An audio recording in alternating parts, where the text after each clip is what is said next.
In this episode of ZoomerLife. Boomers have been part of all of the changes of our society, have led them sometimes, have driven them other times, and there's no reason to expect that's going to change.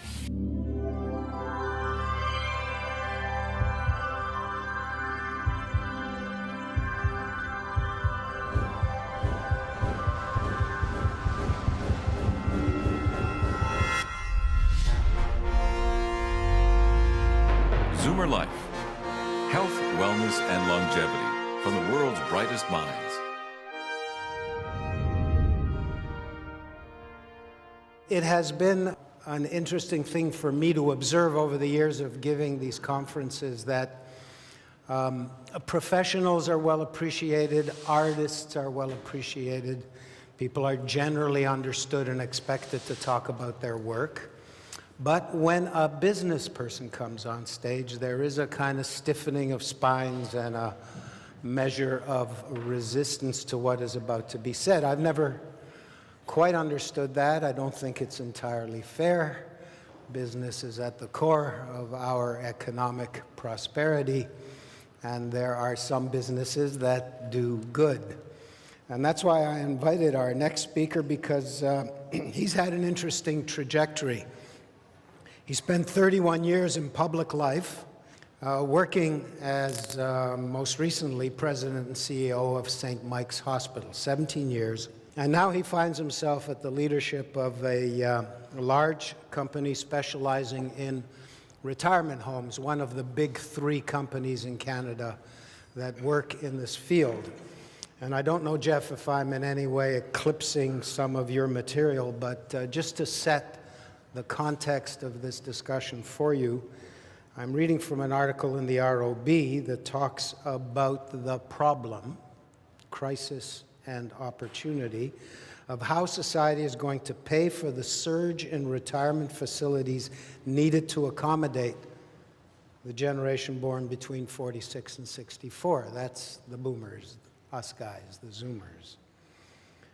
So according to Stats Canada, the country's senior citizenry is projected to surge from 14.4% of the population this year to 24%, fairly long way out, by the year 2041. But that'll put tremendous pressure on the existing current supply of seniors housing. There are apparently 198,739 units in Canada, and KPMG predicts that Canada will need, this is the opportunity part, 104,000 long-term care beds and 52,000 retirement beds to accommodate seniors by 2016. That's not very far in the future. Jeff, this is Jeff Lozon.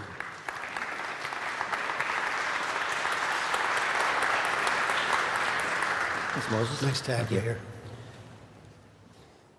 Well, I guess the first question is, how did I find myself here sharing the stage with Rob Ford's BFF? I don't understand that, but I guess we're going to find that out a bit later.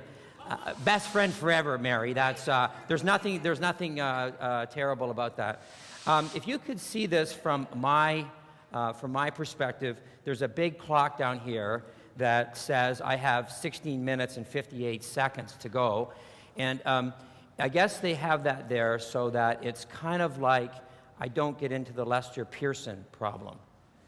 Now, I don't know if you understand the Lester Pearson problem, but Lester Pearson was was a Canadian Prime Minister who won the Nobel Peace Prize in and around 1960, and he was required actually, to go to Stockholm to receive the Nobel Peace Prize. And to go from Ottawa, Canada, to Stockholm, Sweden, was not an easy trip in 1960, but he and his wife took the trip, and he worked very hard on his speech.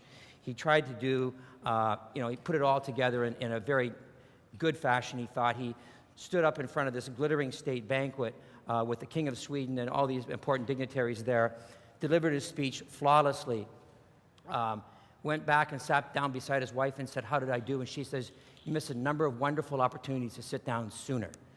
So I guess that's sort of how I'm here now.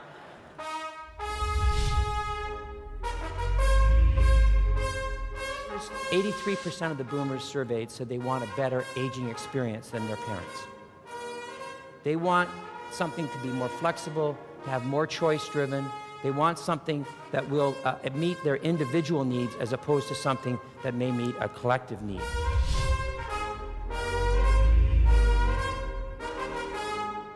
Get the latest ZoomerLife news, presenter information, and watch streaming video at www.ZoomerLifeConference.ca.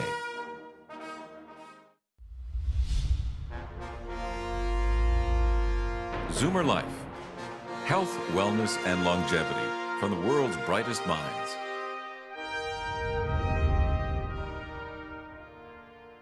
Moses did tell you a little bit about my background. I did spend 17 years as the Chief Executive Officer of St. Michael's Hospital, and in and amongst that time, I also was Deputy Minister of Health for the province of Ontario. So I've had an eclectic career, and the question is, how did I end up at this CARP conference? Well, about 2 years ago, I became president of a company called Revera. Now, Revera is probably the largest company that you've never heard of in Canada. We have 30,000 employees. We've been in business for 50 years. We have 225 sites. And just recently, we bought one of Canada's largest home care providers. So now we are one of the biggest providers of home health in this country. But there's a story about building a Revera as a seniors company, which is not what I'm here to talk about today. I'm really here to talk about what we have found out about seniors and what we have found out about the families of seniors. And in fact, we did a poll recently where we looked at two groups of Canadians. We looked at super seniors, those 75 and over, and we looked at boomers just to compare their views and their perspectives on a variety of things related to healthcare and related to how they want to age. We did that poll for a very specific reason, because we know that the boomers have been part of social change at every phase of their life. Whether it is civil rights, whether it was sexual freedom, whether it's a more diverse culture, boomers have been part of all of the changes of our society, have led them sometimes, have driven them other times, and there's no reason to expect that's going to change as they become elderly and older and as they become super seniors. That change will continue, and that's part of the reason why I'm here, is to talk about what kind of change. So we talked to the boomers and we talked to the super seniors about what they thought about their health care in the future and the prospects of aging. So I would say, having been in the business now for 31 years, some of the things that they said were quite surprising. Some of the things are things that you would intuitively understand. So the first important finding out of the Leger poll that we commissioned this fall is that there is a significant lack of confidence in our system, in our healthcare system. Now, that lack of confidence is not felt exactly the same by those two groups that we talked about. Super seniors, those 75 and over, are about a third of them are concerned about whether or not the healthcare system is going to be there for their needs. On the other hand, boomers, about 2/3 of them were concerned about whether or not the healthcare system was going to be there for their particular needs. So you can see already a significant difference in concern, different level of concern, perhaps because one of the groups is accessing the healthcare system quite regularly and the other group is just beginning to do so. So we thought that was rather interesting. But then we asked them, well, what is it you would like? If you had some changes, what would be at the top of your list? This is where they were almost identically the same. Both the boomers and the super seniors said, we want more care at our homes. We want to stay in our homes as long as we can. We want care to come to us in our home. We want that care to be comprehensive. We want that care to be transparent and understandable so we understand how to negotiate and navigate this system. And we want it to meet our needs. We want it to be flexible. It's a very interesting perspective. In fact, they felt more strongly about that than they felt about national drug programs, or than they felt about access to their doctors. So there's a deep attachment as people age to their homes and receiving care in their homes, something that we understood when we began to become bigger in home health care. 83% of the boomers surveyed said they want a better aging experience than their parents. They want something to be more flexible, to have more choice-driven. They want something that will meet their individual needs as opposed to something that may meet a collective need. This raises, in our opinion, some very profound and difficult policy questions. And you know, this year was a fantastic opportunity for our country to deal with those policy questions.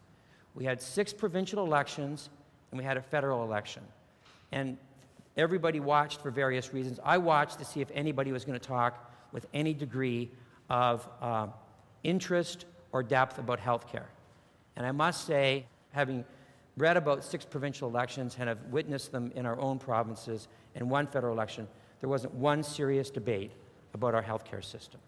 There were some things said about it, but there was no serious debate about it. Maybe that's because, as Kim Campbell says, elections are not the time to discuss the real issues.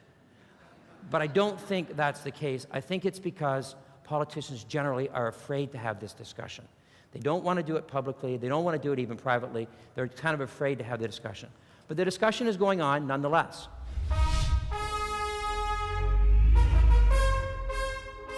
We don't think we should necessarily only have a debate about the future of our healthcare system. We think we should have a debate about a society where increasingly the numbers are going to be dominated by seniors.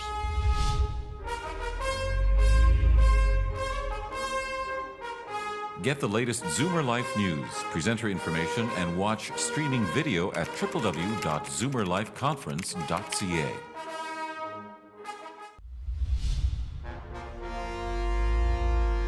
ZoomerLife.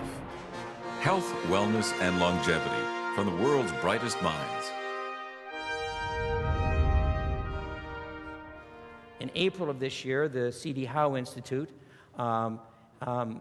president of the C.D. Howe Institute, Bill Robson, and David Dodge, the former governor of the Bank of Canada, took a look at the future of our healthcare system. These are not radical people.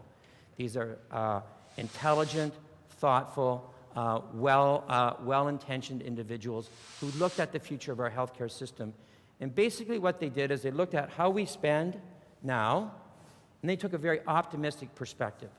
The optimistic perspective was we could change the price of goods, we can change the application of technology, we can change the cost of technology, and their conclusion was that even in the most optimistic of scenarios, we need to have, as they call it, an adult debate about the future of our healthcare system.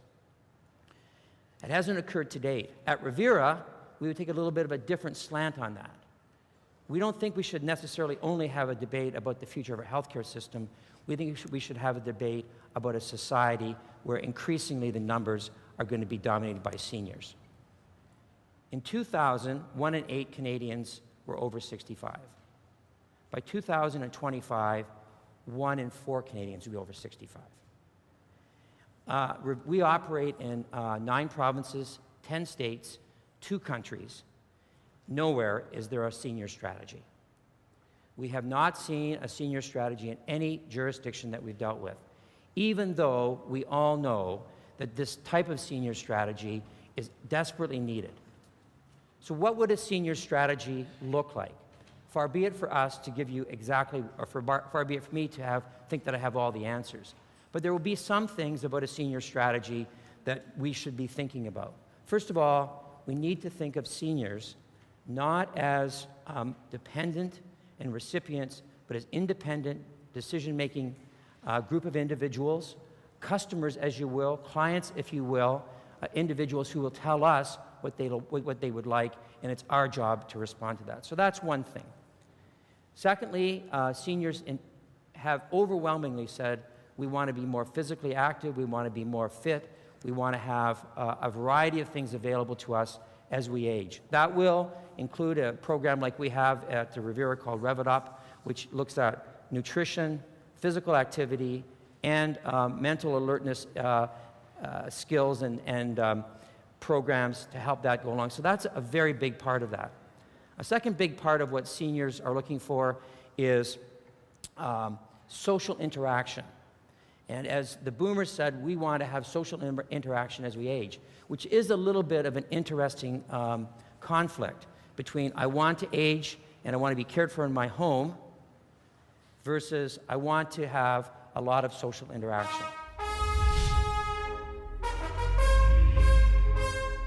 shouldn't be building long-term care homes like we've built them in the past. We have to build them in a different way. They have to be open. They have to be multi-generational. They have to be flexible. They have to look at, assess, and restore as opposed to only care.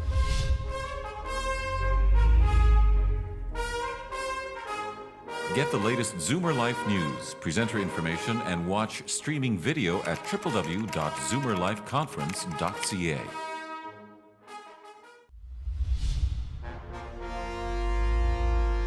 ZoomerLife. Health, wellness, and longevity from the world's brightest minds. In our retirement homes, one of the most frequent reasons why people would move into a retirement home is because they're lonely. They've lost a partner, they lost a spouse. We want to come into the retirement home to have more social interaction and more social activity. And what we found actually is that sometimes those individuals say, I wish I'd done this sooner. Because that amount of social activity, that amount of social integration is something that people are desperately looking for. We're going to look at different sorts of architecture and different types of city planning. So every province, no one wants to be in a long-term care home, and no one really wants to build long-term care homes. But the simple reality is that every province has a waiting list for long-term care homes, and some will be built, and certainly it is a necessary part of our healthcare system and an important part of our healthcare system. But we shouldn't be building long-term care homes like we've built them in the past. We have to build them in a different way. They have to be open. They have to be multi-generational. They have to be flexible. They have to look at, assess, and restore as opposed to only care. So that's a big part of it. If you look at cities, New York City would be a good example of a city that has been designated by the World Health Organization as age-friendly. So what does an age-friendly city actually mean? Well, it means things like we see here in Toronto, where you have street lights, stoplights, where there's signs how long it takes to cross. In New York City, they have flip-down seats for seniors to sit on as they're walking along the long blocks. All of the restaurants are encouraged to have open availability of their washrooms as people go by and come in. These are the types of things that we would be thinking about as if we were put together a national senior strategy. Of course, a part of that is going to be kind of how do we interact with one another, and that gets to this notion of kindness. Mark Twain says that kindness is the language that the deaf can hear and the blind can see. And so however we develop our social programs, however we develop our strategies around aging, we need to keep in mind that particular part of human kindness, which I think has been part of where we've been going into the future. One of the things that came to me about this home care notion, which everybody has talked a little bit about, certainly our boomers and our super seniors talked about home. It came to me in a very profound way last Friday night. On Friday nights, it's quite common that you would find my wife and I and our children and all of their friends in our local neighborhood pub having a drink. This Friday night, I was walking by the neighborhood pub, walking by the end of the bar, and one of my neighbors was there. He was standing at the end of the bar looking a little bit distraught, waiting for his takeout. I said, "How is it going?" He said, "Not well." He said, "My wife is at home. She's receiving palliative care from Revera. She's about my age. I just turned 60 this year." So this importance of home care in terms of what it does for individuals now. 10 years ago, she would never have been able to stay in her home for palliative care. 10 years from now, we might be actually able to deliver other sorts of programs and initiatives in our home that we would never have conceived of if we think about it in the long term and in the future. There is an important part of the future of this social interaction, the future of the healthcare for aging, which is around mental health. 99% of the boomers talked about healthcare, and as they work through this healthcare question as they age, about not just about physical health, but about mental health. Brings us back to that social interaction. I'd like to close with a quote from the Dalai Lama, which I thought was pretty profound and helped me think about making the moves into Revera and helps me think about guiding Revera into the future. The Dalai Lama says, if you want others to be happy, practice compassion. If you want to be happy, practice compassion. Maybe that's a cornerstone for our national strategy. Thanks very much. Thank you, Jeff. Are you sticking around for now? Yeah, we'll be able to. Let's get our picture, Jeff. Yeah. Hang on. Yeah. Thank you.